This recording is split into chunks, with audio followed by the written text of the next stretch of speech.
বাংলাদেশ সরকারের যে সকল পুলিশ বাহিনী এবং বাংলাদেশ সরকারের যারা এখনো পার্লামেন্ট মেম্বার রয়েছেন বা মন্ত্রী রয়েছেন তাদের উদ্দেশ্যে এই কথাগুলো।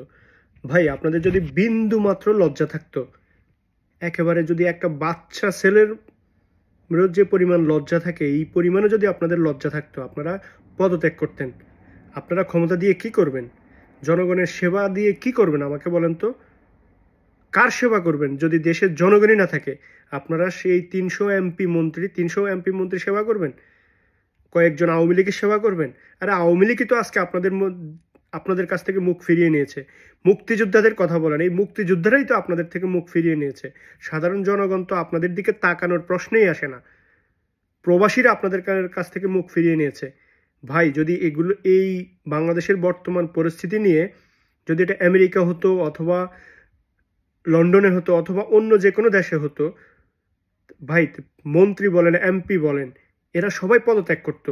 ইভেন স্কুল কলেজে যারা শিক্ষিকারা রয়েছেন তারাও পদত্যাগ করতো।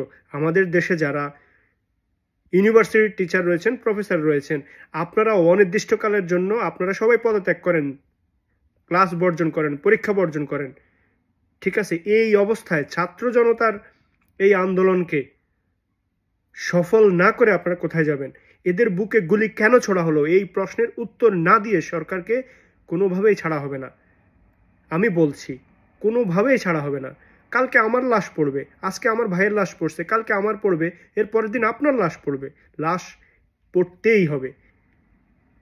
যদি এর প্রতিকার আজকেই ফলাফল না হয়, আজকে যদি আমরা চুপ করে যাই, কালকে আবার হবে, পরশু আবার ছাত্রদের গায়ে হাত দিবে, কেউ না কেউ হাত দিবে। আজকে এই সরকারের কথাই বলি, এই সরকার যদি চলে যায়, কালকে অন্য এক সরকার আসবে, ছাত্রদের গায়ে আবার হাত তুলবে। এখানেই বন্ধ করতে হবে। ছাত্রদেরকে আরো কঠোর আন্দোলন করতে হবে। রাজপথে যেহেতু রক্ত দিয়েছেনি, এই রক্তের ফলাফল নিয়েই ফিরতে হবে। রক্ত দিলেই নাকি স্বাধীনতা আসে? রক্ত তো দিলাম, আমি দেই নাই, আমার ভাই দিয়েছে, আমার বন্ধু দিয়েছে, আমার দেশের জনগণ রক্ত দিয়েছে। এই রক্তের ফলাফল আমাদেরকে নিতে হবে। রক্তের ফলাফল না নিয়ে কেউই ঘরে ফিরবেন না।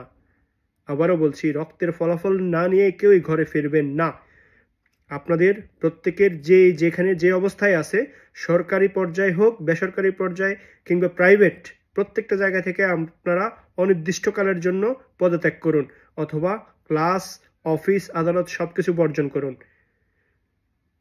আপনি চাকরি দিয়ে কি করবেন? বেতন দিয়ে কি করবেন? আপনার ফ্যামিলিতে একজনের লাশ পড়ে আছে, আপনার ফ্যামিলিতে পড়ে নেই, আপনার আত্মীয় স্বজনের মধ্যে কারো না কারো লাশ পড়েছে। আওয়ামী লীগের কয়টি পরিবার? আওয়ামী লীগের পরিবারের মধ্যেও লাশ পড়েছে।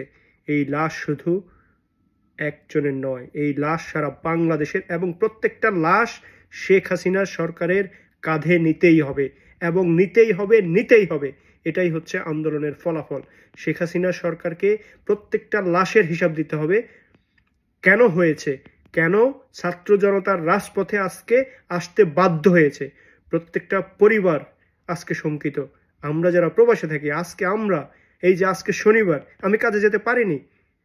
আমার ভাই রাজনীতি করে বাংলাদেশে, কোথায় আছে, কিভাবে আছে, কি করছে না করছে, ঘুমাতে পারছি না, কে কি করছে। এইরকম আমার মতো লক্ষ লক্ষ মানুষ বাংলাদেশে কিংবা বিদেশে রয়েছে। কি অবস্থা আমরা বাংলাদেশে হচ্ছে আমরা জানি না। না কল করতে পারি, না ফেসবুকে কোনো আপডেট দেখতে পারি। আপনাদের দালাল মিডিয়ারা রয়েছে, আপনাদের দালাল পুলিশ রয়েছে, ছাত্রলীগ রয়েছে, আজকে কেউই নিরাপদ নয়।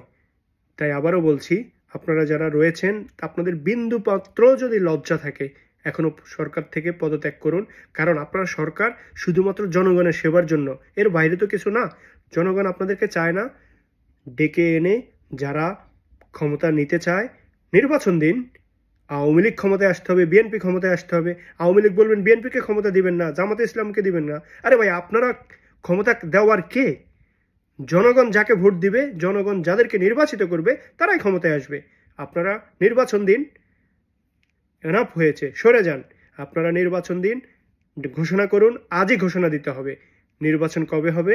এই নির্বাচন সকলের জন্য উন্মুক্ত করে দিন। পরিবারতন্ত্র থেকে বেরিয়ে আসুন। জনগণ যদি আপনাকে চায়, আপনি ক্ষমতায় আসবেন। জনগণ যদি আপনাদেরকে না চায়, নতুনদের ক্ষমতা দিয়ে দিন। নতুনদেরকে আজকে তরুণ প্রজন্ম আপনাদেরকে দেখিয়ে দিয়েছে, বুকে যেভাবে গুলি নিয়েছে এইভাবেই তারা দেশের দায়িত্ব নেবে।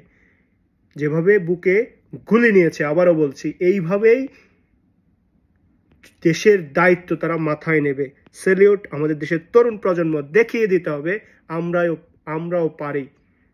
রক্ত দিয়ে যখন দিয়েছি, স্বাধীনতা ছিনিয়ে আনবো। আপনি দেবেন না তো? আপনার কাছ থেকে স্বাধীনতা আমরা ছিনিয়েই আনবো।